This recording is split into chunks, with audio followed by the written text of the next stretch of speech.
तो आज हम चालू करने वाले हैं हमारा 6th chapter types of duties. पर ये चैप्टर चालू करने से पहले क्यों ना हम थोड़ा बेसिक्स ले ले। ठीक है, तो हमने पहले चैप्टर में पढ़ा था कि कस्टम में दो तरह के एक्ट्स होते हैं। एक तो कस्टम्स एक्ट 1962 और दूसरा होता है custom tariff act 1975।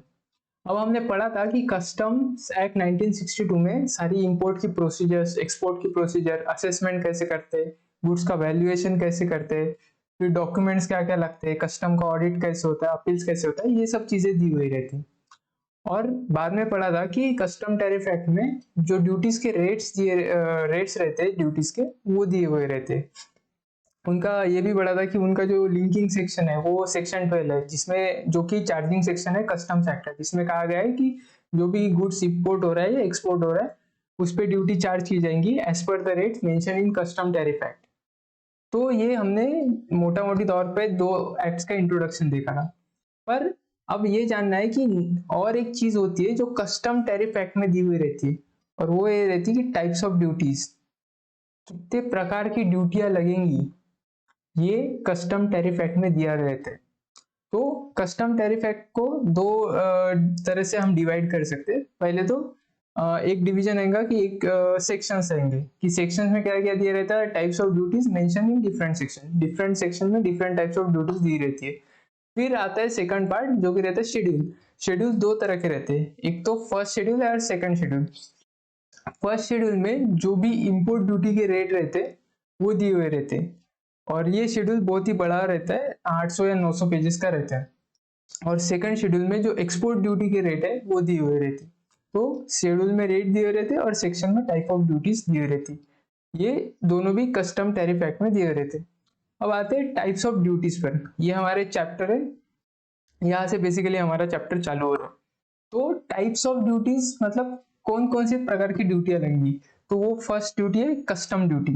Custom duty जो हमारा कस्टम था, जो हमने देखा था कि कैसे कस्टम ड्यूटी इम्प्लीमेंट हुआ कि पहले राजा मतलब बाहर के ट्रेडर्स जब ट्रेड करने आते थे तो वो राजा से परमिशन मांगते थे, उसके बदले वो उन्हें गुड्स गिफ्ट में देते थे। तो वहां से शुरुआत हुई थी।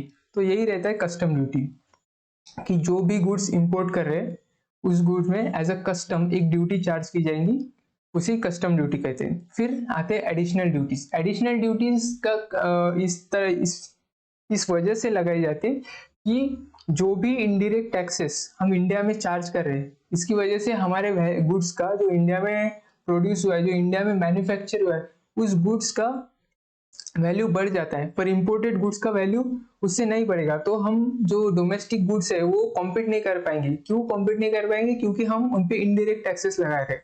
तो ये सेम टैक्सेस जो गुड्स इंपोर्ट हो रहे हैं उस पे भी लगना चाहिए, इसीलिए एडिशनल ड्यूटी लगाई जाती है। इन एडिशनल ड्यूटीज को काउंटर वेलिंग ड्यूटीज भी कहा जाता है, क्योंकि ये जो भी गुड्स है, जो भी इनडायरेक्ट टैक्सेस है, जो इनडायरेक्ट टैक्सेस है उसको काउंटर वेल करता है।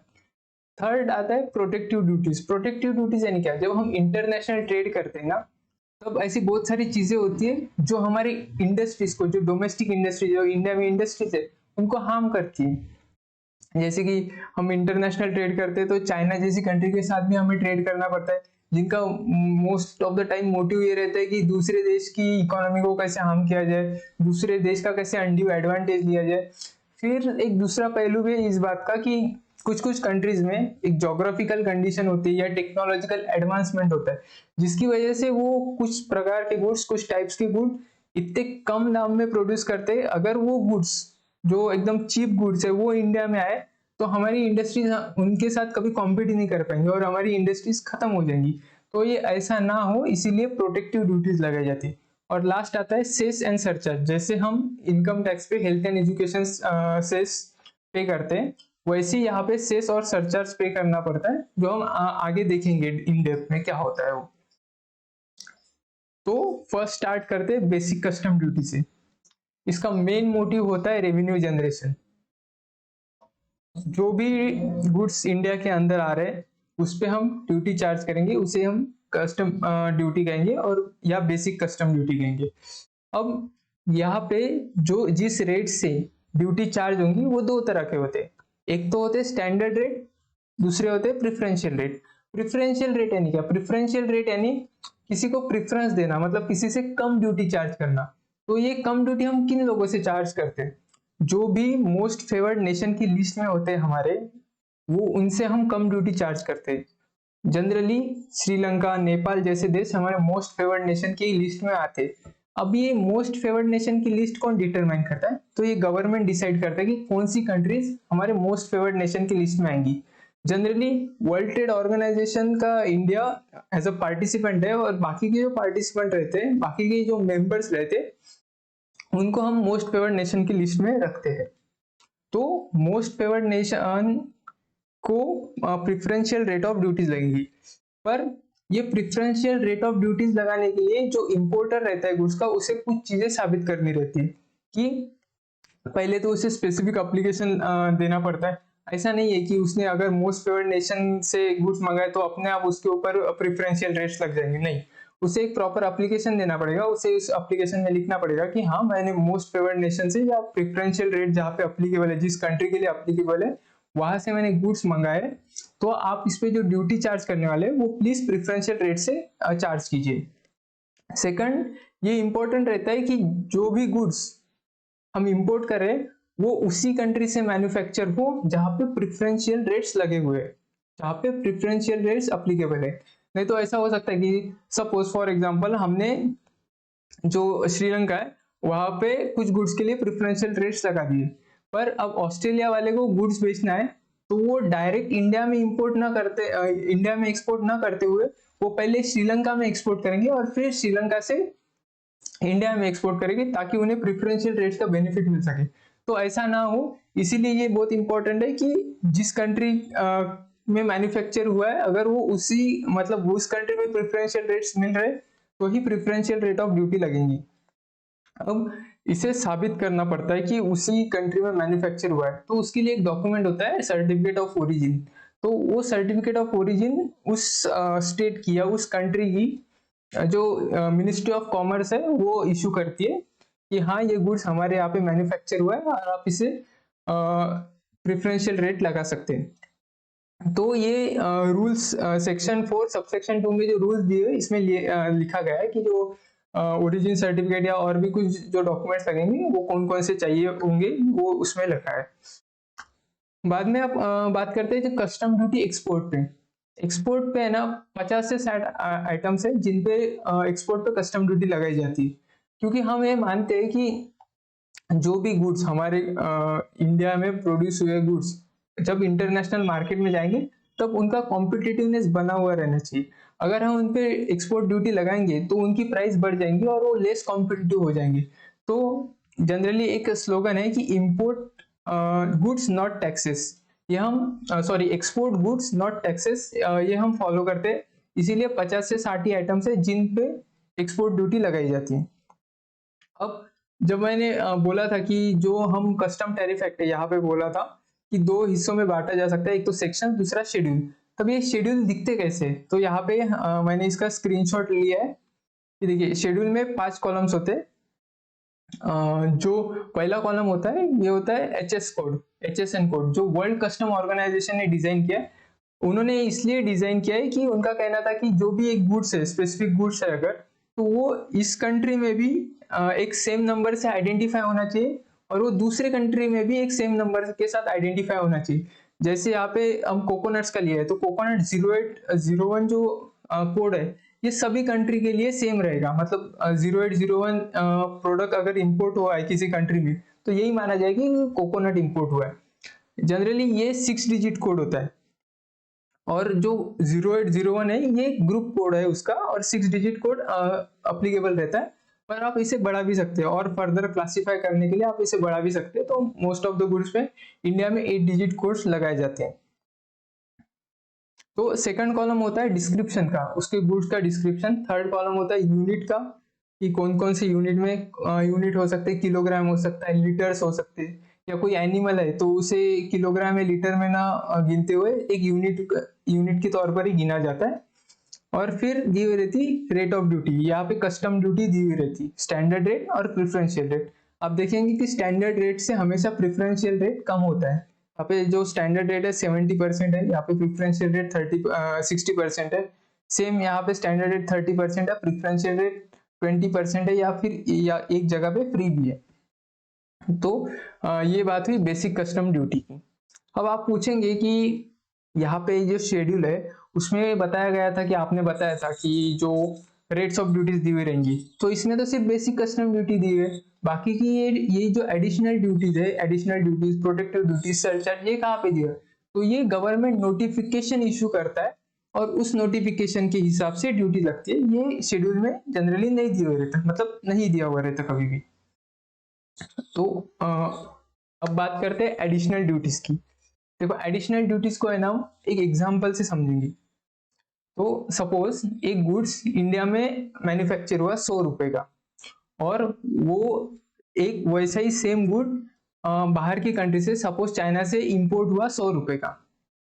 अगर वो गुड्स हम बेचने जाएंगे तो इंडिया में तो जीएसटी लगता है गुड्स बेचने पे, तो सपोज 18 रुपए का जीएसटी लगता है, तो उसकी जो मार्केट वैल्यू हो जाएंगी वो, या टैक्सेबल वैल्यू हो जाएंगी वो, सॉरी इनवॉइस वैल्यू, यहाँ पे गलती से टैक्सेबल वैल्यू लिखा है मैंने, इनवॉइस वैल्यू हो जाएगी 118 रुपए।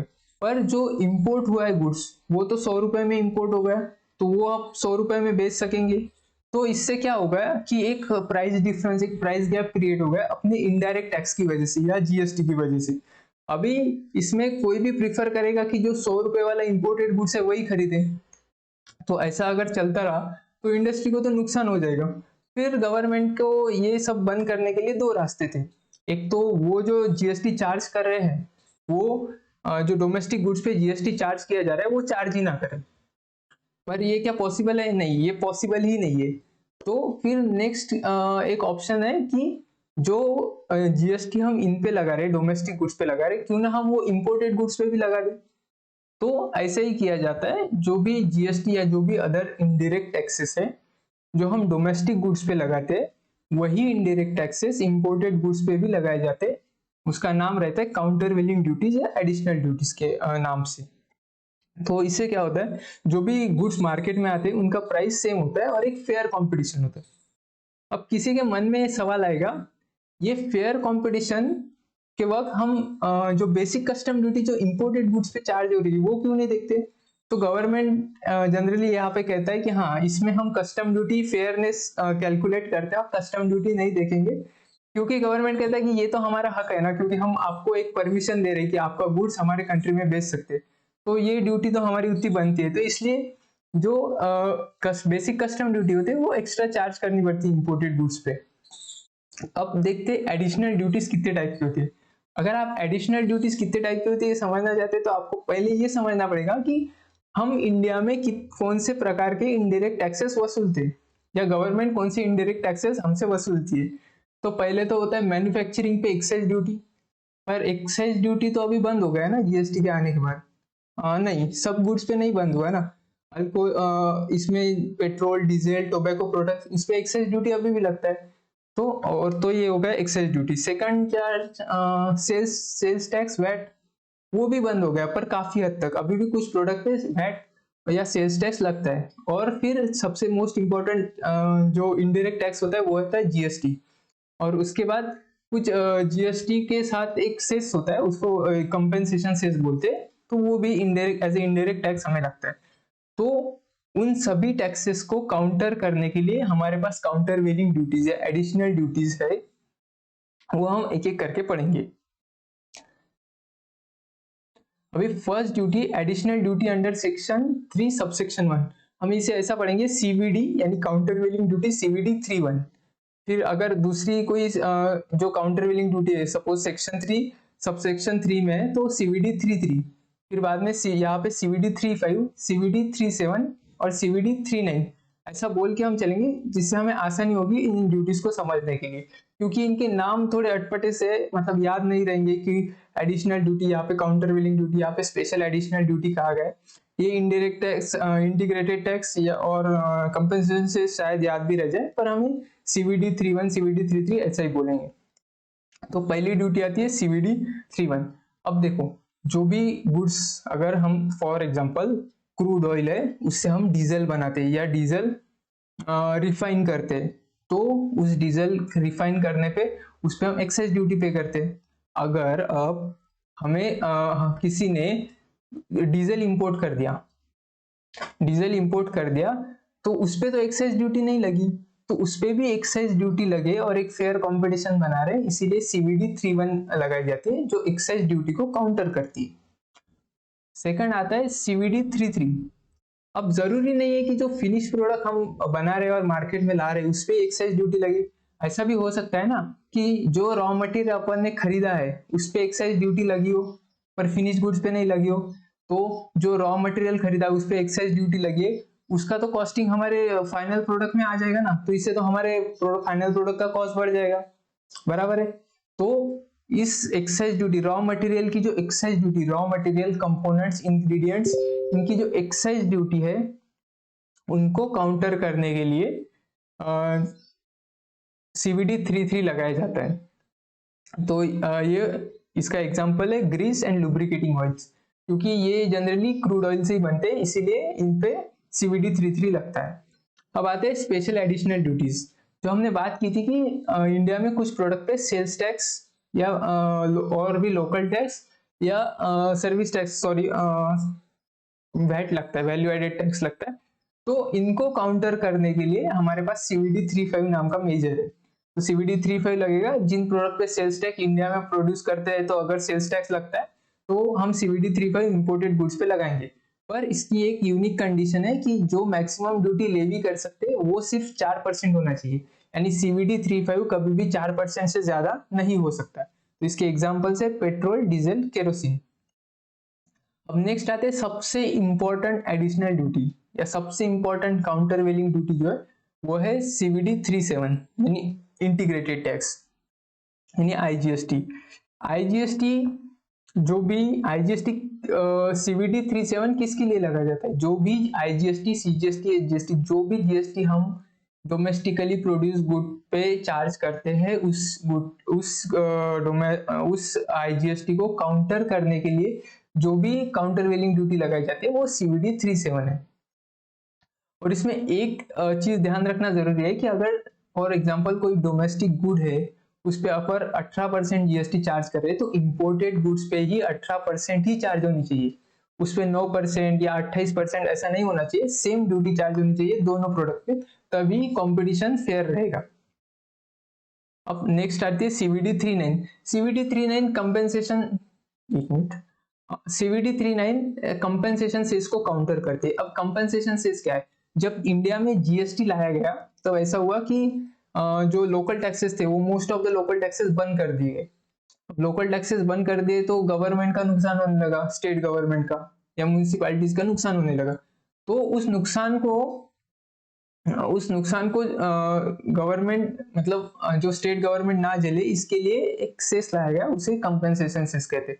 जब कंपेंसेशन सेस लगता है किसी गुड पे तो अगर वही गुड हम इंपोर्ट करते हैं तो उस पे भी लगेगा एज ए CVD 39। तो ये थी हमारी एडिशनल ड्यूटी, सभी एक चार्ट में दी गई है। आप इसे बुक से भी पढ़ सकते हैं, तो आप एक बार बुक में पढ़ लीजिए ना, पर सभी पॉइंट्स एक चार्ट में यहाँ पे कवर कर दिए मैंने, ऐसा कोई पॉइंट नहीं रहेगा जो बुक में रहेगा और यहाँ पे नहीं रहेगा। तो ये हुए एडिशनल ड्यूटीज। थर्ड टाइप की ड्यूटीज हमने जो देखी थी, यहाँ पे हमने कस्टम ड्यूटी भी देख लिया, एडिशनल ड्यूटीज भी देख लिया, अब देखेंगे प्रोटेक्टिव ड्यूटीज। प्रोटेक्टिव ड्यूटीज का मेन एम ये नहीं होता कि गवर्नमेंट को रेवेन्यू है, पर मेन एम ये रहता है कि हमारी इकोनॉमी में जो इंडस्ट्रीज काम कर रही है वो सेफ रहे। क्यों सेफ रहे, गवर्नमेंट का क्या लेना देना, अगर इंपोर्टेड गुड्स कम में आ रहे हैं तो ये तो कंज्यूमर का फायदे हो रहा है ना, पर नहीं। अगर सपोज हम कोई गुड्स 100 रुपए में बनाते, इंपोर्ट होके आ रहा है 50 रुपए में, जो हम 100 रुपए में बनाते हैं वो ही इंपोर्ट हो रहा है 50 रुपए में, तो इससे क्या होगा, सभी लोग 50 रुपए वाला गुड खरीदेंगे, तो हमारी इंडस्ट्री का जो लोग डोमेस्टिकली प्रोड्यूस गुड है वो कोई खरीदेगा ही नहीं, तो इंडस्ट्रीज बंद पड़ जाएंगी। इंडस्ट्रीज बंद पड़ जाएंगी तो GDP कम होगा, आउटपुट कम होने से GDP कम होगा, अनएम्प्लॉयमेंट बढ़ जाएगी, देश में एक टेंशन का वातावरण तैयार हो जाएगा। तो ऐसा ना हो इसीलिए हम प्रोटेक्टिव ड्यूटीज लगाई जाते हैं। प्रोटेक्टिव ड्यूटीज लगाने पर दो चीजें याद रखना बहुत जरूरी है, कि जब गवर्नमेंट प्रोटेक्टिव ड्यूटीज लगाती है तो उनको ये ध्यान में रखना पड़ता है कि ये इंपोर्ट्स को डिस्करेज ना करे। मतलब आपने प्रोटेक्टिव ड्यूटीज के नाम पे जो इम्पोर्टेड गुड है वो इतना महंगा कर दिया कि लोग उसे इंपोर्ट ही नहीं करना चाहते। मतलब बाहर के लोग अभी यहाँ पे इंडिया में कुछ बेचना ही नहीं चाहेंगे। तो यहाँ पे क्या होगा, जो इंटरनेशनल ट्रेड या क्रॉस बॉर्डर ट्रेड है वो थम जाएगा, जिससे दोनों कंट्रीज का नुकसान होगा। इसीलिए ये देखना बहुत जरूरी है कि ड्यूटीज एकदम स्टिफ, मतलब एकदम ज्यादा भी ना लगाए जिसके कारण इंपोर्ट डिस्करेज हो। सेकंड रहता है कि जो भी इंडस्ट्री है जिसको उतना जितना नुकसान हो रहा है वो गैप सिर्फ फिल करके निकल जाए। नहीं ऐसा हो रहा है कि 10 रुपए का उस इंडस्ट्री को नुकसान हो रहा है और हमने ड्यूटी 100 रुपए की लगा दी, तो ये फेयर नहीं होगा। सिर्फ जो इंपोर्ट्स का गैप है वो सिर्फ हमें कम करना है। अब प्रोटेक्टिव ड्यूटीज लगाने का एक तरीका होता है, प्रॉपर तरीका होता है। वो जनरली गवर्नमेंट अपने हिसाब से नहीं लगाती। यहाँ पे पहले एप्लीकेशन फाइल करती है। कौन एप्लीकेशन फाइल करते हैं? इंडस्ट्रीज की एसोसिएशन या कोई companies. For example steel industry को लगता है कि उनके गुड्स के ऊपर, जो इंपोर्टेड गुड्स है स्टील गुड्स, उनके ऊपर प्रोटेक्टिव ड्यूटीज लगानी चाहिए, या कुछ कारण होंगे, कुछ भी कारण हो सकते हैं।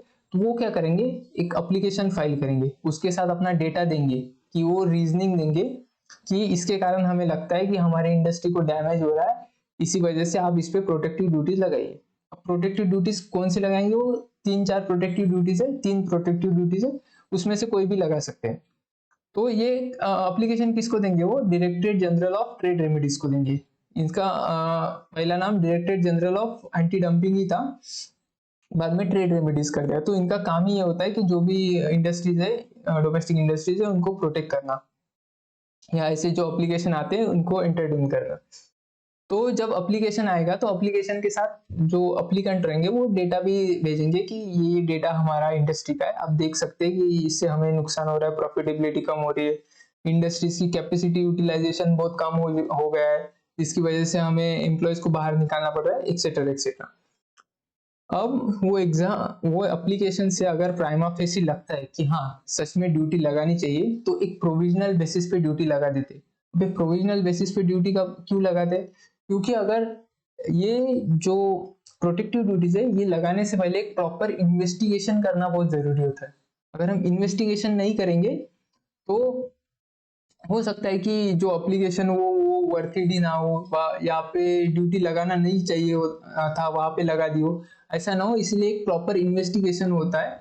और जब हम ड्यूटीज लगाते तो सामने वाली कंट्रीज तो वहां से चिल्लाती है ना, क्योंकि उन्हें ऐसा लगता है कि उनके साथ अनफेयर हो रहा है। तो इसलिए एक प्रॉपर इन्वेस्टिगेशन, एक प्रॉपर प्रूफ चाहिए हमारे लिए। तो ये इन्वेस्टिगेशन चालू करने से पहले एक प्राइमा फेसी प्रोविजनल ड्यूटीज लगा दी जाती है। और इस प्रोविजनल ड्यूटी जब लगाते हैं तो एक नोटिफिकेशन जारी कर दिया जाता है इन्वेस्टिगेशन का, कि इन्वेस्टिगेशन स्टार्ट कर रहे हैं, ये पार्टीज है, इनके इनके खिलाफ हमें या इस कंट्री के खिलाफ हमारे पास कंप्लेंट आई है। एक चीज याद रखना जरूरी है कि जो भी एप्लीकेशन कर रहा है तो ऐसा कोई ऐरा गैरा आके एप्लीकेशन नहीं कर सकता। एक तो जो वो इंडस्ट्री इसका एसोसिएशन एप्लीकेशन कर सकता है, या कुछ कंपनीज मिलाकर एप्लीकेशन कर सकते हैं जिनके पास 25% ऑफ टोटल डोमेस्टिक प्रोडक्शन का पावर हो।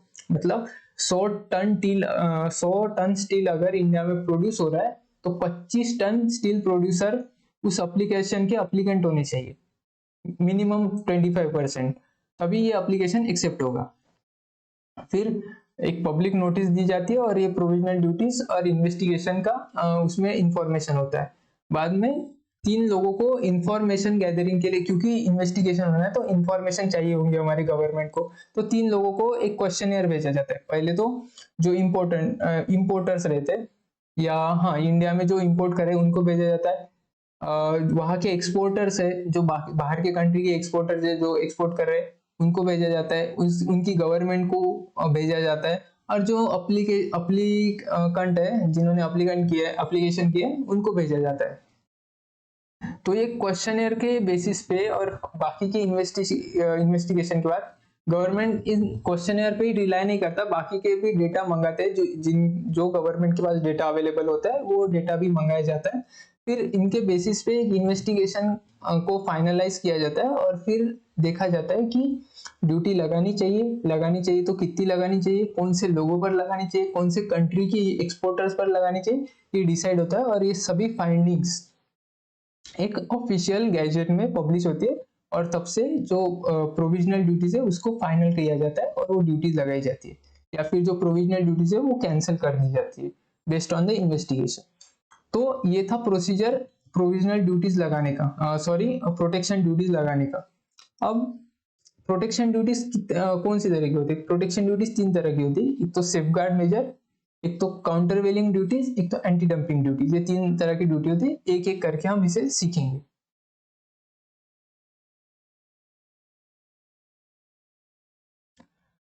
तो पहली प्रोटेक्शन ड्यूटी है सेफगार्ड मेजर। सेफगार्ड मेजर आता है सेक्शन 8 सबसेक्शन सेक्शन 8B में। तो सेफगार्ड मेजर को एक एग्जांपल से समझते। सपोज इंडिया में 100 टन शुगर एक साल में प्रोड्यूस किया जाता है और हमारी रिक्वायरमेंट है 120 टन की। तो जो 20 टन है एक्स्ट्रा वाला वो हम इंपोर्ट करते हैं। अब दुनिया में सबसे बड़ा शुगर एक्सपोर्टर है ब्राजील, और ब्राजील टोटल वर्ल्ड का 50% एक्सपोर्ट ब्राजील से होता है।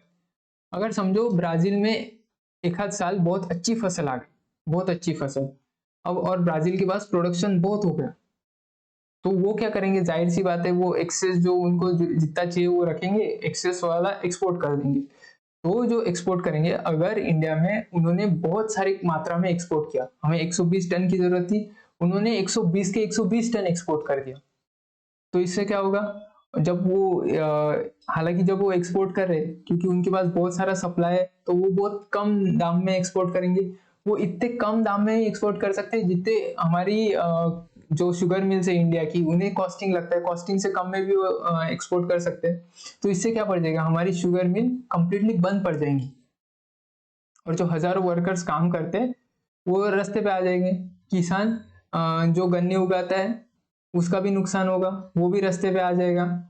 तो ऐसा ना हो, इसीलिए सेफगार्ड मेजर्स लगाए जाते हैं। सेफगार्ड मेजर क्या है कि हम किसी भी चीज का ज्यादा इंपोर्ट नहीं होने देंगे हमारी कंट्री में, ताकि मतलब ये इसीलिए करते हैं कि जब ज्यादा मात्रा में हम इंपोर्ट करेंगे कोई भी चीज तो वो हमारे डोमेस्टिक इंडस्ट्रीज को हार्म करेगी।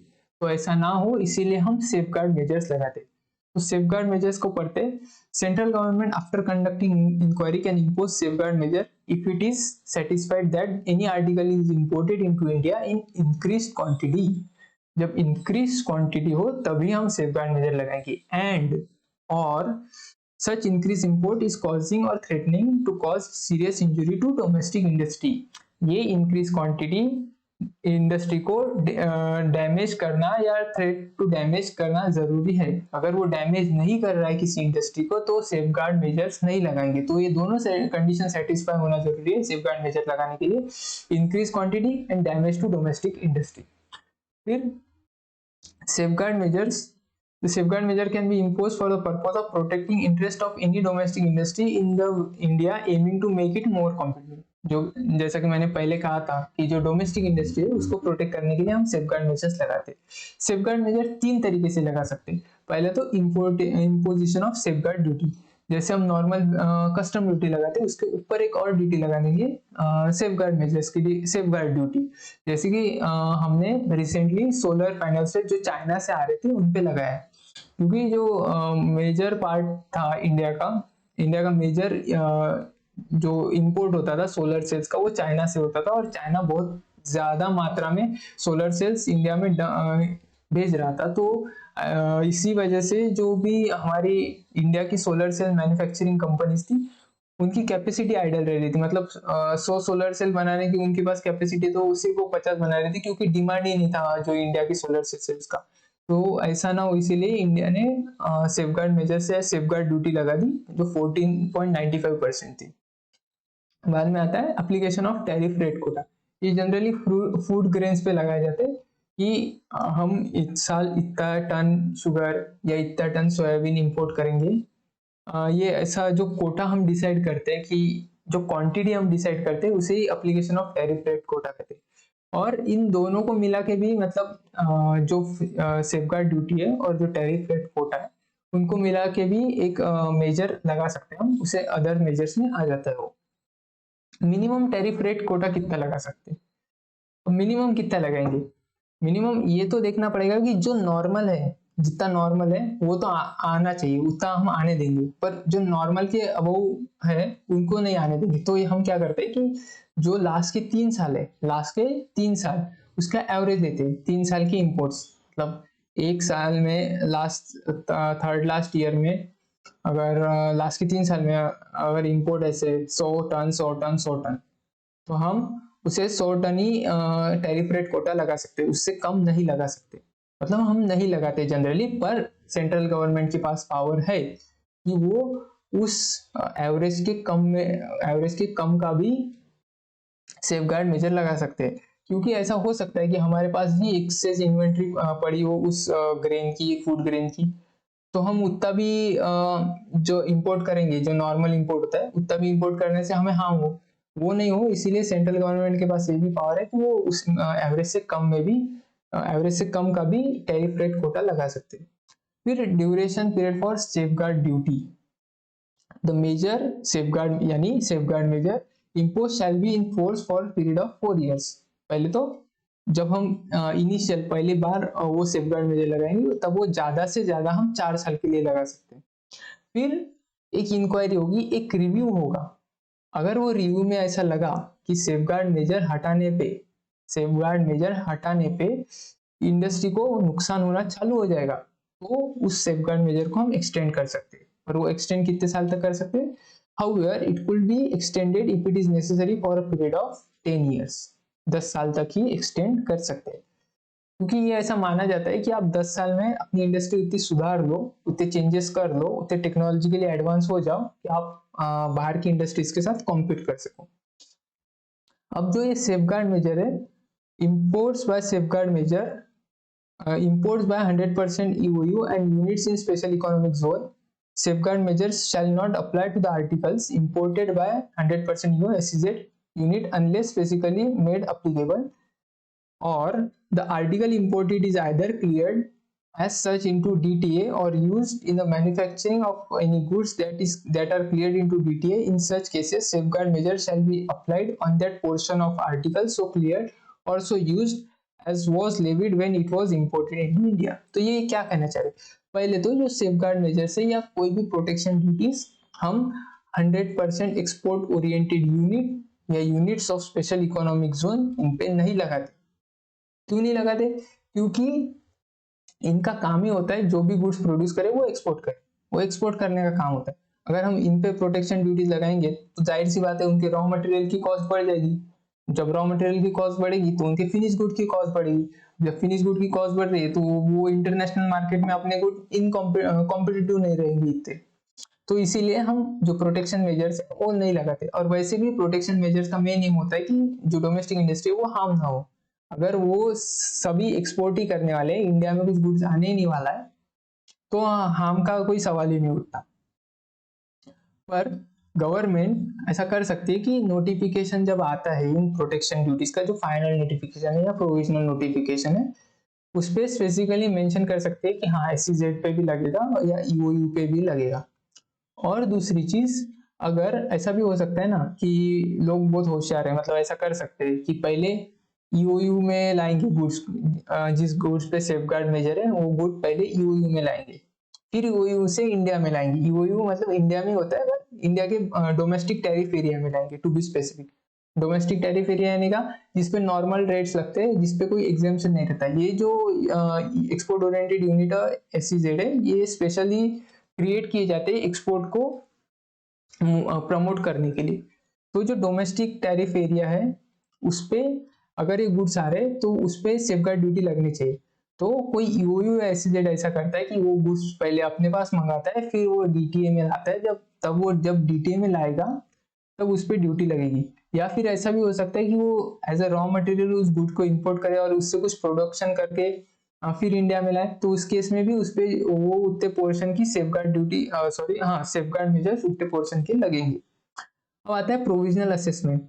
जैसे कि मैंने आपको बताया था कि प्रोटेक्शन ड्यूटीज का एक प्रॉपर प्रोसीजर होता है, उस प्रोसीजर में एक प्रोविजनल ड्यूटी लगाई जाती है, क्योंकि ऐसा हो सकता है कि उस इन्वेस्टिगेशन में टाइम लग जाए। अब वो टाइम लग जाएगा और तब तक हमारी इंडस्ट्री को बहुत ज्यादा नुकसान हो गया तो हम ऐसा बोलेंगे अब क्या करना जब चिड़िया चुग गई खेत।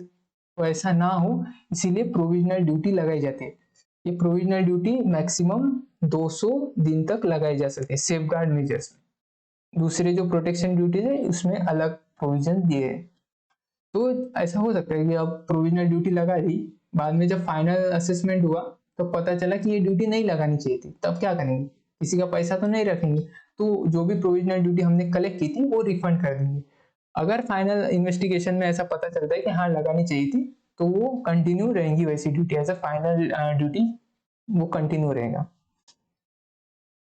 फिर मॉडिफिकेशन इन नोटिफिकेशन, जब वो फाइनल नोटिफिकेशन आता है तब ये नोटिफिकेशन दोनों ही हाउस में प्रेजेंट किया जाता है। Every notification for safeguard duty shall be passed by both houses of parliament. तो दोनों भी हाउस में रखा जाता है, वहां से पास किया जाता है। पर ऐसा हो सकता है कि पार्लियामेंट में इस नोटिफिकेशन के रिगार्डिंग कुछ डिबेट हो या कुछ पॉइंट चेंजेस किए जाए या वो नोटिफिकेशन ही खारिज कर दिया जाए, ऐसा भी हो सकता है ना। तो पार्लियामेंट के पास पावर है ये सब करने की और पार्लियामेंट ऐसा कर सकती है। पर अगर ये 15 दिन बाद पार्लियामेंट में रखा गया है तो 15 दिन तक जो भी ड्यूटीज हमने कलेक्ट की उसे हम वापस नहीं देंगे। उस पे वो 15 दिन के जो वर्क है, जो भी ड्यूटी कलेक्शन का वर्क है, उस पर कोई इफेक्ट नहीं आएगा।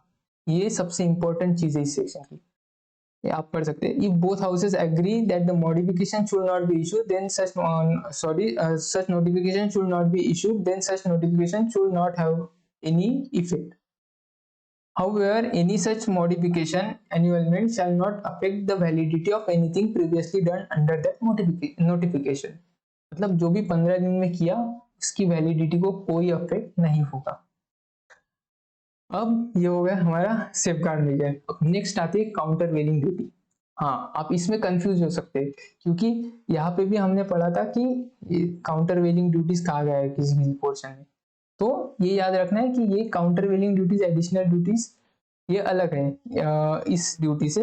ये प्रोटेक्शन ड्यूटीज का पूरा नाम है countervailing duty for subsidized items. Subsidized items यानी क्या, तो एक एग्जांपल से समझते हैं। रिसेंटली क्या हुआ 2014-15 में कि जेएसडब्ल्यू स्टील और उनकी जो सिस्टर कंसर्न्स थी उन्होंने एप्लीकेशन कर दिया director general of trade remedies को कि जो हॉट रोल्ड स्टील है और कोल्ड रोल्ड स्टील है उस पर 70 से 80 गवर्नमेंट सब्सिडीज प्रोवाइड करेगी या टैक्स में एग्जेम्पशन दे रही है या कोई एक्सपेंसेस को माफ कर रही है। 70 से 80 वो नोटिफिकेशन में बकायदा लिखा हुआ था सभी लिस्ट।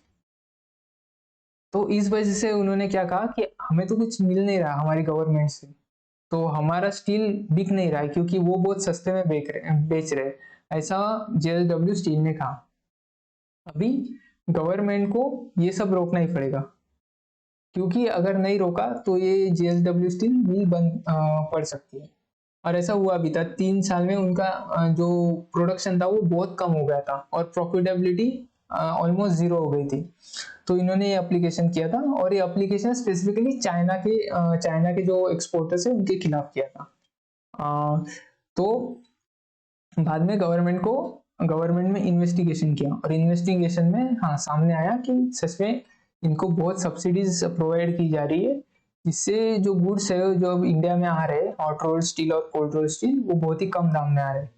तो इसको काउंटर करने के लिए, उन सब्सिडीज को काउंटर करने के लिए जो भी ड्यूटी लगाई जाएगी, प्रोटेक्शन ड्यूटी लगाएगी, उसको countervailing duty for subsidized item कहते हैं और ये section 9 of custom tariff act के अंदर लगाई जाती है। तो पढ़ते, countervailing duty on subsidized articles is imposed if following conditions are satisfied.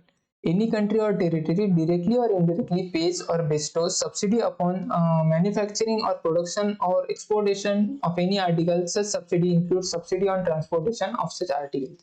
पहले तो सब्सिडी मिलना चाहिए सामने वाले एक्सपोर्टर को, जिस भी कंट्री का हो सकता है, उसको सब्सिडी मिलनी चाहिए। और ये सब्सिडी ऐसा नहीं कि पूरे नेशन की पूरी कंपनीज को मिल रही है, ऐसा नहीं होना चाहिए। अगर एक स्पेसिफिक कंपनीज को मतलब फॉर एग्जांपल सिर्फ स्टील मिल को अगर चाइना सब्सिडीज प्रोवाइड कर रहा है तो वो सब्सिडी कंसीडर किया जाएगा। अगर वो सब्सिडी पूरे देश की कंपनीज को दी जाती है तो ऐसे में वो सब्सिडीज या टैक्स एग्जेम्पशन कंसीडर नहीं किया जा रहा है। दूसरी बात क्या कहते हैं, such articles are imported into India, जो सब्सिडाइज आर्टिकल है वो इंडिया में इंपोर्ट होने चाहिए। थर्ड, द इंपोर्टेशन मे और may not be directly from any country of manufacture and production. ऐसा हो सकता है कि चाइना पे हमने काउंटर वेलिंग ड्यूटी लगा दी, चाइना क्या कर रहा है, पहले पाकिस्तान में माल भेज रहा है और पाकिस्तान से इंपोर्ट हो रहा है इंडिया में। तो ऐसा ना हो, इसीलिए ये भी कहा गया है कि हो सकता है कि वो जो जिस कंट्री पे हमने इंपोर्टेशन काउंटर वेलिंग ड्यूटी लगाई उस कंट्री से आ रहा हो या फिर दूसरे कंट्री से आ रहा हो। Article may be in same condition as when exported from the country of manufacture or may be changed in condition by manufacture, production or otherwise। ऐसा हो सकता है कि पाकिस्तान में उस आर्टिकल में स्लाइटली डिफरेंस किया जा रहा है, स्टील में थोड़ा सा डिफरेंस कर दिया जा रहा है और बोला जा रहा है कि ये तो नया स्टील है, इस पे थोड़ी हमने ड्यूटीज मतलब सब्सिडीज दी है, तो इस पे आप काउंटर वेलिंग ड्यूटीज नहीं लगा सकते। ऐसा वो नहीं बोल सकते क्योंकि जनरली उसका जो सब्सिडीज का इफेक्ट है वो रॉ मटेरियल के थ्रू जनरली फाइनल प्रोडक्ट में दिख ही जाता है और वो फाइनल प्रोडक्ट भी फिर कम दाम में बिकेगा इंडिया में। तो ऐसा ना हो, इसीलिए कुछ मैन्युफैक्चरिंग भी अगर होता है उस प्रोडक्ट से, सब्सिडाइज आइटम से, तो उस पर भी countervailing duty for subsidized item लगाया जाएगा। अब गवर्नमेंट असिस्टेंस या गवर्नमेंट सब्सिडी कौन से प्रकार से देता है, एक तो एग्जेम्पशन फ्रॉम टैक्सेशन, हो सकता है कि वो डायरेक्ट टैक्स और इनडायरेक्ट टैक्स दोनों ही माफ कर दे। फिर वेवर ऑफ डेट, जो डेट हमने गवर्नमेंट से लिया है या नेशनलाइज बैंक से लिया है वो माफ हो जाए। फिर थर्ड होता है सब्सिडी और grant for purchase of machinery, machinery purchase करने के लिए सब्सिडी प्रोवाइड करना, रॉ मटेरियल परचेस करने के लिए सब्सिडी प्रोवाइड करना। फिर होता है exemption from payment for electricity, water etcetera. Water electricity mainly government के अंडर आती है, तो और भी नेचुरल रिसोर्सेज जैसे कोल हुआ वो गवर्नमेंट के अंडर आता है। अगर उसका ही पेमेंट ना करना पड़ा तो जाहिर सी बात है वो कंपनी जो फाइनल प्रोडक्ट परचेस प्रोड्यूस कर रही है वो बहुत कम दाम में प्रोड्यूस करेगी, तो इससे फिनिश गुड का प्राइस है वो बहुत कम होगा। तो ये सब गवर्नमेंट प्रोवाइड कर सकती है जिसे हम काउंटर वेलिंग ड्यूटीज में कंसिडर करते हैं। अब ड्यूरेशन, जैसे कि हमने देखा था सेफगार्ड ड्यूटी 4 साल के लिए लगाई जाती है, पर जो काउंटर वेलिंग ड्यूटीज है अंडर सेक्शन 9 वो 5 साल के लिए लगाई जाती है। मतलब इनिशियली जब होगा वो 5 साल के लिए लगाएंगे, फिर 5 साल खत्म होने से पहले कुछ देर पहले एक रिव्यू चालू कर देंगे कि क्या अभी भी जरूरत है ड्यूटीज की। अगर ड्यूटी की जरूरत है तो और 5 साल के लिए लगा सकते हैं, मतलब 5+5 टोटल 10 ईयर्स के लिए लगा सकते हैं। अगर अभी ऐसा हो सकता है कि वो रिव्यू कंप्लीट ना हुआ हो, 5 साल खत्म हो गए पर रिव्यू कंप्लीट नहीं हुआ, तो गवर्नमेंट की डिस्क्रिप्शन पे होता है कि वो उस ड्यूटी को चालू रखे रिव्यू कंप्लीट होने तक, या रिव्यू कंप्लीट होने तक उस ड्यूटी को बंद कर दे या रिवोक कर दे, हम ऐसा बोल सकते हैं। तो पर ये रिवोकेशन मैक्सिमम 1 साल के लिए हो सकता है, यानी अब 5 साल का पीरियड खत्म हो गया तो मैक्सिमम 1 साल तक के लिए 1 साल में, मैक्सिमम 1 साल में वो रिव्यू आपको कंप्लीट करना पड़ेगा और फिर ड्यूटी लगाना है कि नहीं लगाना है वो डिसाइड करना पड़ेगा। फिर आता है provision for countervailing duty, provisional countervailing duty. जो प्रोविजनल काउंटर वेलिंग ड्यूटी है वो प्रोविजनल सेफगार्ड मेजर्स है ना वो सेम रहेगा, सिर्फ एक पॉइंट चेंज रहेगा कि जो प्रोविजनल ड्यूटी लगाती है वो सब्सिडी जितना प्रोवाइड कर रही है बाहर का गवर्नमेंट उससे ज्यादा नहीं होनी चाहिए। पर ये हमें कैसे पता चलेगा, क्योंकि अब तक तो इन्वेस्टिगेशन नहीं हुआ, इसीलिए तो हमने प्रोविजनल ड्यूटी लगाई है। तो जो इन्वेस्टिगेशन जो प्राइमा फेसी हमें दिख रहा है कि इतने % की ड्यूटी लगाई गई है, तो उतने की एज अ प्रोविजनल मेजर हम उतने सब्सिडी की एज अ प्रोविजनल मेजर हम ड्यूटी लगा सकते हैं। रेट्रोस्पेक्टिव काउंटर वेलिंग ड्यूटी, रेट्रोस्पेक्टिव क्या नहीं है, यानी पीछे से लगाना।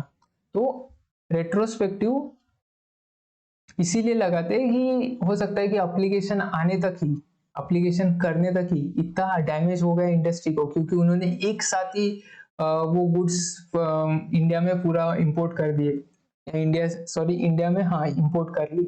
तो ऐसा हो सकता है कि अभी तो सभी गुड्स इंडिया में एक साथ आ गए, अभी तो डैमेज ऑलरेडी हो चुका है, तो ऐसे केस में रेट्रोस्पेक्टिवली भी ड्यूटीज लगा सकते हैं, और वो रेट्रोस्पेक्टिवली 90 डेज तक लगा सकते हैं। मतलब आज से 90 दिन पीछे में जा सकता हूँ, उसके पीछे नहीं जा सकता। तो ये एक नेक्स्ट टॉपिक है, absorption of anti dumping duties.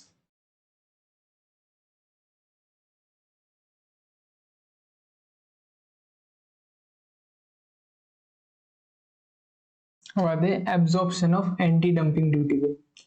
Absorption यानी क्या, अगर समझो किसी गुड्स को जो 100 रुपए में आ रहा था उस पे हमने एक प्रोटेक्शन ड्यूटी लगा दी, कोई भी हो सकता है, प्रोटेक्शन ड्यूटी लगा दी 10 रुपए की, यानी 10% लगा दी। अब वो गुड पहले 100 रुपए का था, 100 रुपए में आ रहा था, अभी प्रोटेक्शन ड्यूटी लगाने के बाद 100 रुपए का उस पर 10%, 10 रुपए की या $10 की प्रोटेक्शन ड्यूटी, $100 का गुड हुआ तो $10 की, तो टोटल इंडिया में आएगा $110 में। अब $110 में आने के बाद प्रोटेक्शन ड्यूटी लगाने के बाद जो एक्सपोर्टर है, मतलब जो बाहर की कंट्रीज का एक्सपोर्टर है, वो क्या कर रहा है, वो अपनी प्राइस और कम करते रहे। मतलब 10 रुपए की ड्यूटी लगाई ना, तो मैं 10 रुपए से प्राइस और कम कर दूंगा। अब अगर वो उसने $100 से $90 कर दी प्राइस, तो क्या हो जाएगा, $90 पे $9, 10% के हिसाब से प्रोटेक्शन मेजर लगेगा, प्रोटेक्शन ड्यूटी लगेगी, और वो गुड वापस से पहले 100 का था, अभी $99 का हो जाएगा। मतलब वो ड्यूटी लगाने का कोई भी फायदा नहीं होगा, क्योंकि वो सभी ड्यूटी वो अपने प्राइस में एब्जॉर्ब कर लेंगे, अपने प्रॉफिट में एब्जॉर्ब कर लेंगे। तो ऐसा ना हो, इसीलिए गवर्नमेंट ने देखा कि हम ड्यूटी लगा रहे हैं पर ऐसा हो रहा है, तो गवर्नमेंट, ऐसा लगता है जब कि ये सब ऐसी प्रैक्टिस हो रही है, तो गवर्नमेंट एक इन्वेस्टिगेशन इनिशिएट करता है, उसमें देखता है कि एब्जॉर्प्शन तो नहीं हो रहा है ना। अगर एब्जॉर्प्शन हो रहा है तो जो ड्यूटी में चेंजेस किए जा सकते हैं, ड्यूटी और बढ़ाई जा सकती है या कोई और मेजर्स लगाए जा सकते हैं। पर ध्यान रखना है कि जो ये मेजर्स लगाएंगे वो जब इन्वेस्टिगेशन स्टार्ट हो रहा है उसके पहले से नहीं लगा सकते। मतलब 15 जनवरी को इन्वेस्टिगेशन अगर स्टार्ट हुआ है तो 15 जन से पहले वो रेट्रोस्पेक्टिवली वो एब्जॉर्प्शन मेजर्स या जो ड्यूटी में अमेंडमेंट है वो नहीं कर सकते। तो ये था absorption of duties.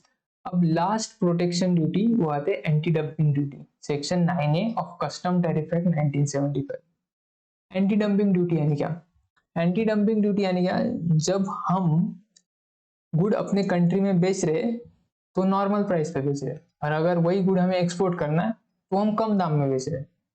Suppose China, यहाँ पे देखते हैं, चाइना नॉर्मल प्राइस में बैटरी बेचता है अपने कंट्री में $100 की, पर जब वो उसको इंडिया में एक्सपोर्ट करना होता है तो वही बैटरीज वो बेचता है $80 की।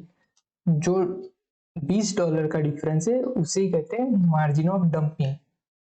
डंपिंग यानी क्या, कि कम पैसे में दूसरे देश में जो गुड्स है वो डंप करना, ताकि उस कंट्री को नुकसान हो या हमें ज्यादा फायदा हो। तो ऐसा ना हो, इसीलिए वर्ल्ड ट्रेड ऑर्गेनाइजेशन ने एंटी डंपिंग ड्यूटी हमें मतलब एंटी डंपिंग मेजर्स सजेस्ट किए, और उसी एंटी डंपिंग मेजर्स को हमने एक सेक्शन में कन्वर्ट कर दिया एंटी डंपिंग ड्यूटी के हिसाब से 9A। So when the export price of a particular product imported into India is less than the normal value of a like article sold in the domestic market of the exporter, it is known as dumping। यानी जो normal price पे माल उस country में बिक रहा है उससे कम में अगर वो एक्सपोर्ट करते हैं हमारी कंट्री में, तो उस मार्जिन को, उस डिफरेंस को हम डंपिंग कहेंगे। The authority can initiate necessary action for investigation and subsequent imposition of anti-dumping duties if such anti-dumping causes or threatens to cause material injury to domestic industry of India। तो ये अगर dumping हो रहा है तो उसके खिलाफ एक इन्वेस्टिगेशन की जाएंगी, अगर ये साबित हुआ कि हाँ डंपिंग हो रहा है तो एक्शन लिए जाएंगे या एंटी डंपिंग ड्यूटीज लगाई जाएंगी। पर यहाँ पे एक चीज समझना जरूरी है कि जो भी प्रोटेक्शन ड्यूटीज हम लगा रहे हैं उसमें एक चीज कॉमन है कि material injury to domestic industry, यानी डोमेस्टिक इंडस्ट्री अगर डैमेज हो रहा है तभी हम प्रोटेक्शन ड्यूटीज लगाएंगे। अब आता है सर्कमवेंशन ऑफ एंटी डंपिंग ड्यूटीज। ऐसा हो सकता है कि हमने किसी आइटम पे एंटी डंपिंग ड्यूटी लगा दी, पर अब जो एक्सपोर्टर्स है वहां के वो अपना दिमाग लगा रहे हैं, उन्होंने क्या किया, गुड्स का डिस्क्रिप्शन चेंज कर दिया, उस गुड का ब्रांड नेम चेंज कर दिया, उस गुड का कंट्री ऑफ ओरिजिन चेंज कर दिया। मतलब वो घुमा फिरा के इंडिया में ला रहे, डायरेक्ट इंडिया में एक्सपोर्ट ना करते हुए वो घुमा फिरा के ला रहे। या फिर कोई भी ऐसा अदर मीन्स यूज करे जिससे कि हमें ये पता ना चले कि ये जो गुड है इस पे एंटी डंपिंग ड्यूटी लगती है। तो ऐसे केस में उन गुड्स पे भी एंटी डंपिंग ड्यूटी एक्सटेंड की जा सकती है। मतलब अगर वो एक्स गुड को वाई गुड कह के इम्पोर्ट करे तो हम एक्स पे भी तो जो एंटी डंपिंग ड्यूटी लगाई है वो वाई पे भी लगाएंगे, यानी दोनों गुड्स पे अभी लगेगी। So it may extend the anti dumping duty to such articles or article originating in or exported from such country as the case may be from such date not earlier than the date of initiation of inquiry as case may be specified by central government by notification in official gazette। मतलब जो भी inquiry होंगी वो जो भी duty extend होगी वो inquiry के डेट से पहले नहीं होनी चाहिए। मतलब 15 जैन को हमने इंक्वायरी स्टार्ट की तो 14 जैन को हम वाई पे ड्यूटी नहीं लगा सकते, पर 15 जैन को हमने इंक्वायरी स्टार्ट किया, अगर वो 30 जैन को इंक्वायरी खत्म हो गई तो 15 जैन से रेट्रोस्पेक्टिवली 15 जैन से हम वाई पे भी ड्यूटी लगा सकेंगे, जो एंटी डंपिंग ड्यूटी है वो, पर 14 को नहीं लगा सकेंगे, ये कह रहा हूँ। अब ये जो हम एंटी डंपिंग ड्यूटी लगाते वो हमें मेक श्योर करना पड़ता है कि जितना डंपिंग हो रहा है उतना ही ड्यूटी हम लगाएं, उससे ज्यादा ना लगाएं, क्योंकि इससे होगा कि इंपोर्ट एकदम स्टिफ हो जाएंगे या इंपोर्ट एक्सपोर्ट कम हो जाएगा, तो ये ना हो और हमारी इंडस्ट्री को नुकसान भी ना हो। इसीलिए हम ये लगाएंगे कि जितना डंपिंग हो रहा है उतनी ही डंपिंग एंटी डंपिंग ड्यूटी हम लगाएंगे। तो इसीलिए हमें ये जानना होगा कि डंपिंग कितना हो रहा है। पर इंडिया ने एक और मेजर सजेस्ट किया, ये तो जो मार्जिन ऑफ डंपिंग, जो भी डंपिंग हो रहा है इसे हम कह सकते हैं मार्जिन ऑफ डंपिंग। इंडिया ने एक और मेजर सजेस्ट किया कि जो मार्जिन ऑफ इंजुरी है वो भी हम देखेंगे। तो हम पहले समझते हैं कि मार्जिन ऑफ डंपिंग क्या होता है और मार्जिन ऑफ इंजुरी क्या होता है, और फिर ये दोनों में से जो कम होगा उतना हम एंटी डंपिंग ड्यूटी लगाएंगे। तो पहले मार्जिन ऑफ डंपिंग क्या होता है समझते हैं। मार्जिन ऑफ डंपिंग यानी जो हमने ऊपर एग्जांपल देखा था, $100 की बैटरी $80 में अगर एक्सपोर्ट हो रही है तो जो $20 का डिफरेंस है वो हो गया मार्जिन ऑफ डंपिंग, यानी normal value minus exported value is equal to margin of dumping. हो सकता है हमें नॉर्मल वैल्यू ना पता हो, अगर नॉर्मल वैल्यू हमें पता नहीं है उस गुड्स की, या वो जनरली बेचे नहीं जाते, या फिर किसी एक रिलेटेड पार्टी के थ्रू ही बेचे जाते हैं, तब उसमें जो मार्केट की फेयर मार्केट प्राइस है वो हम पता नहीं कर सकते। उस केस में हमें एक रिप्रेजेंटेटिव प्राइस लेना पड़ेगा कंपेरेबल आर्टिकल्स का, उसके सरी के आर्टिकल्स का हमें प्राइस लेना पड़ेगा, या फिर हम डिडक्टिव बेसिस पे जा सकते हैं, यानी पहले उसका कॉस्ट लेंगे फिर अदर कॉस्ट जो सेलिंग एंड एडमिनिस्ट्रेटिव कॉस्ट है वो देखेंगे, और बाद में उसमें प्रॉफिट मार्जिन ऐड कर देंगे, जो कंपनी का प्रॉफिट मार्जिन है उससे नॉर्मल वैल्यू आ जाएगी। फिर हो सकता है कि एक्सपोर्टेड वैल्यू भी पता ना हो हमें, क्योंकि हो सकता है कि जो वो एक्सपोर्ट कर रहे हैं वहां की कंट्री से हमारे इंडिया में वो रिलेटेड पार्टीज को या उनकी सब्सिडरी को ही एक्सपोर्ट करे, तो ऐसे केस में हम रीजनेबल बेसिस पे एक एक्सपोर्ट प्राइस निकाल लेते और उसके बेसिस पे फिर नॉर्मल वैल्यू और एक्सपोर्ट वैल्यू के बेसिस पे मार्जिन ऑफ डंपिंग डिसाइड होता है। तो ये तो था मार्जिन ऑफ डंपिंग। अब समझते हैं मार्जिन ऑफ इंजुरी क्या है। मार्जिन ऑफ इंजुरी ये है कि जितना भी इंडिया को इंजुरी एक्चुअल में हो रहा है वो भी हम देखेंगे।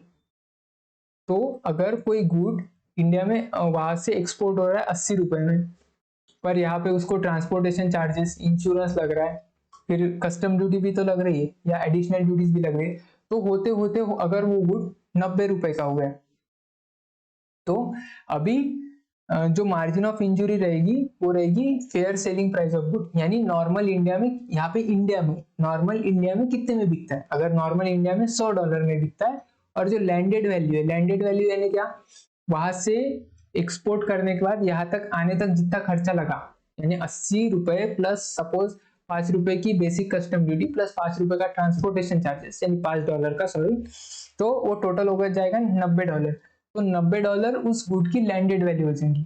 तो fair selling price minus landed value is equal to margin of injury, यानी जो $10 का डिफरेंस है, अगर इंडिया में $100 में बिक रहा है कुछ चीज और $90 में वो लैंड हो रही है, तो उसे जो इंजुरी हो रहा है अपने डोमेस्टिक इंडस्ट्री को वो तो सिर्फ $10 का ही है, तो वो $10 ही हम मार्जिन ऑफ इंजुरी कंसिडर करेंगे।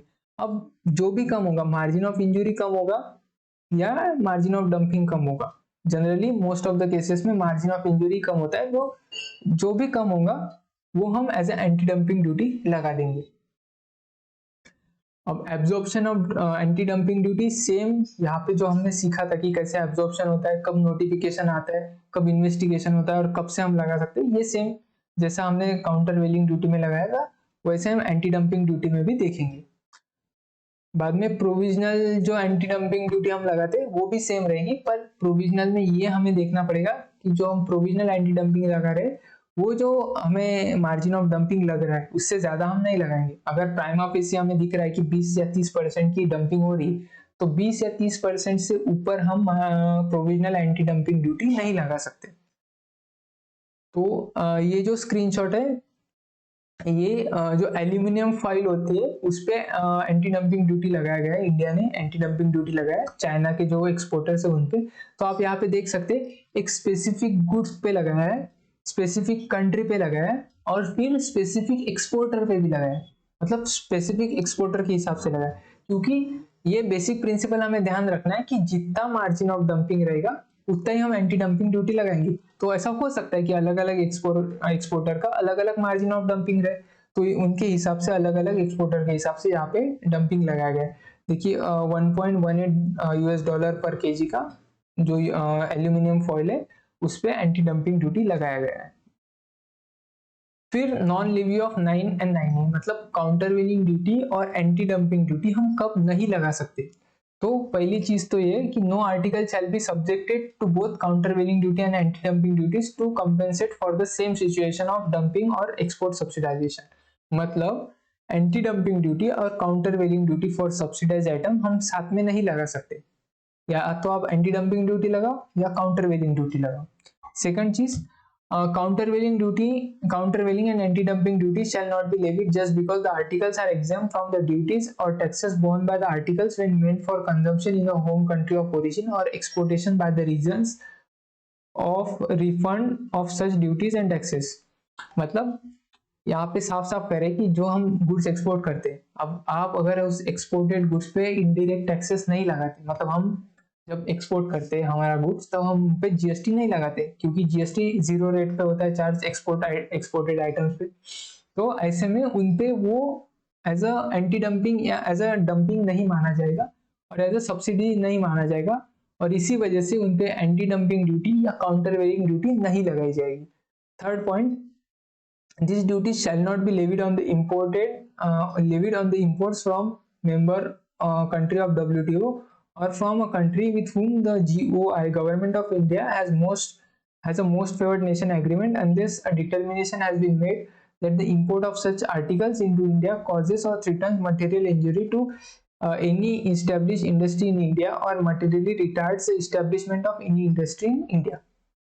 यानी सेम है कि अगर हमारा कोई WTO के मेंबर्स है या फिर कोई कंट्री मोस्ट फेवर्ड नेशन है तो उन पे नहीं लगाएंगे, पर जो बेसिक रूल है वो हमारा चेंज नहीं होगा। अगर किसी चीज से बाहर की कोई भी चीज से बाहर से कुछ भी इंपोर्ट हो रहा है उससे अगर इंजुरी हो रही है हमारे डोमेस्टिक इंडस्ट्रीज को, हमारे देश की इंडस्ट्रीज को, तब हम उन पे प्रोटेक्शन ड्यूटीज लगाएंगे।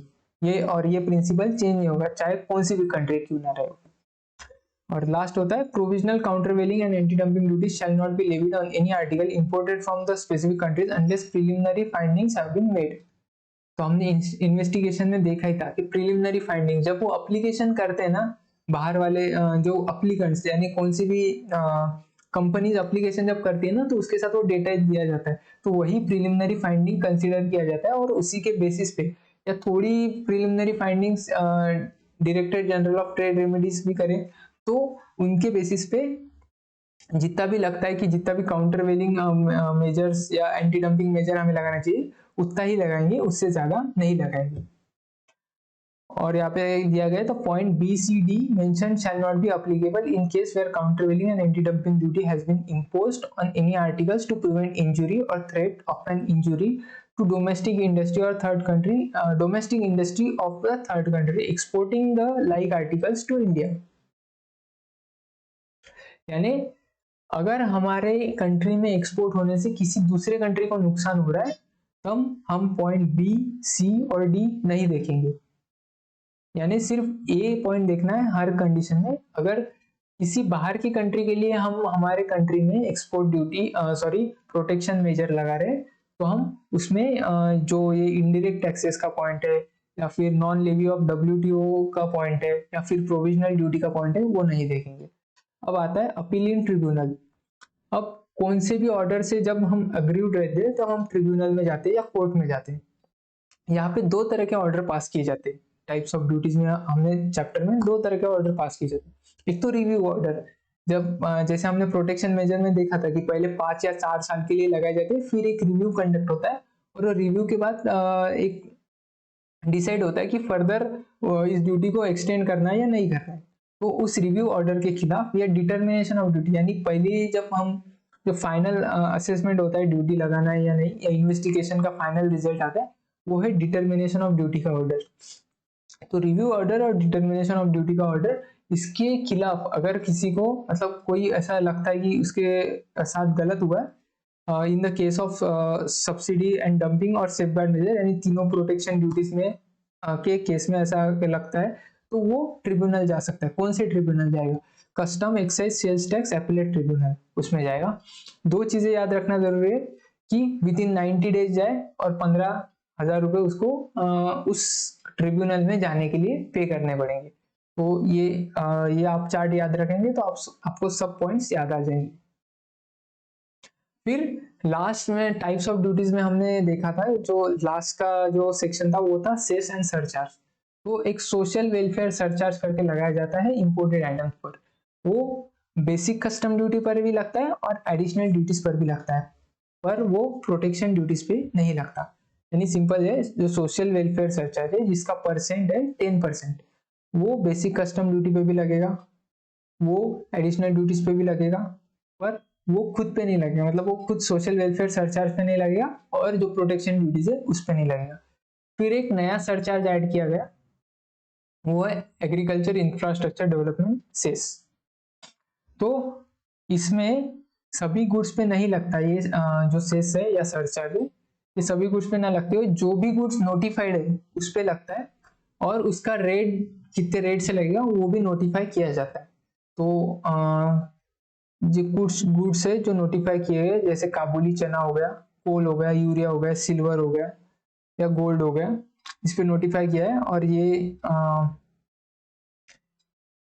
the AIDC on the imported goods is in addition to any other duties of custom chargeable on such good under the Customs Act 1962 or any other law time being in force। मतलब जो बाकी की duties है वो तो लगेंगे, साथ में ये भी सरचार्ज या सेस लग जाएगा।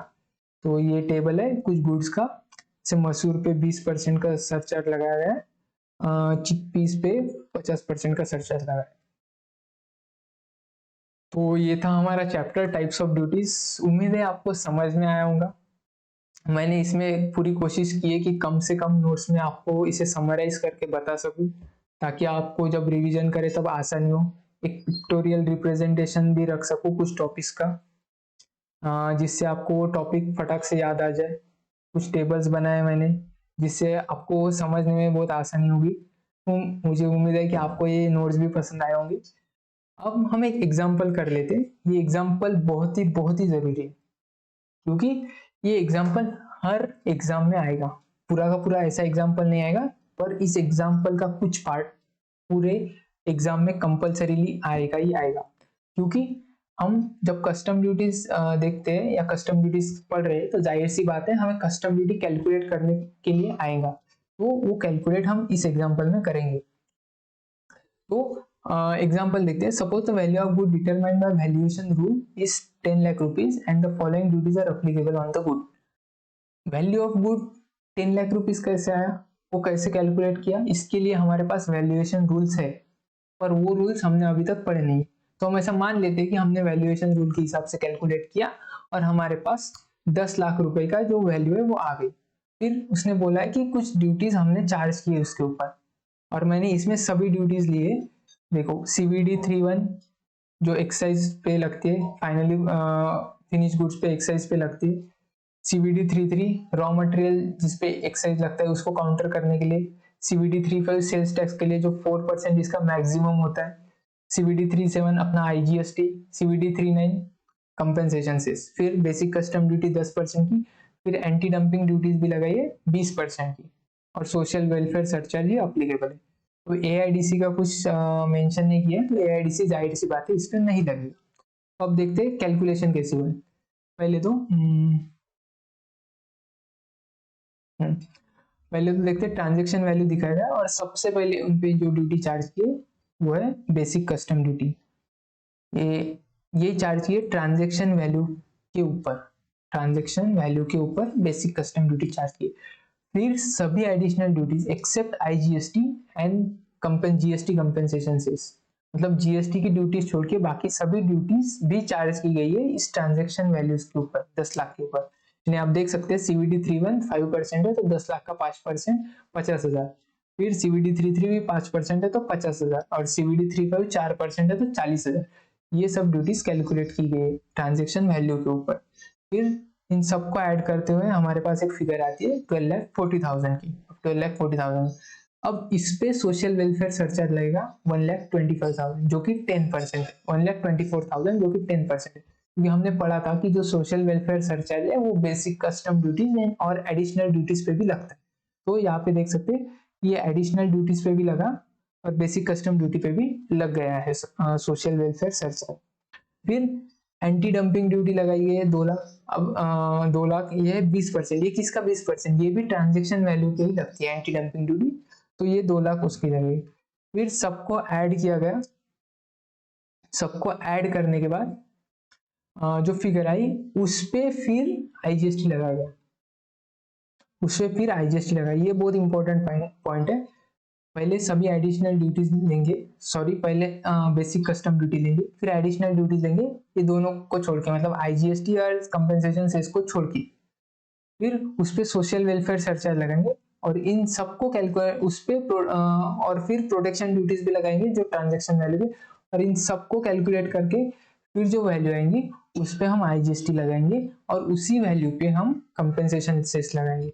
देख सकते हैं कि 15,64,000 का 18% 2,81,520 आएगा, और फिर कंपेंसेशन सेस जो सीवीडी 395% है वो भी 15,64,000 पे ही चार्ज किया गया है।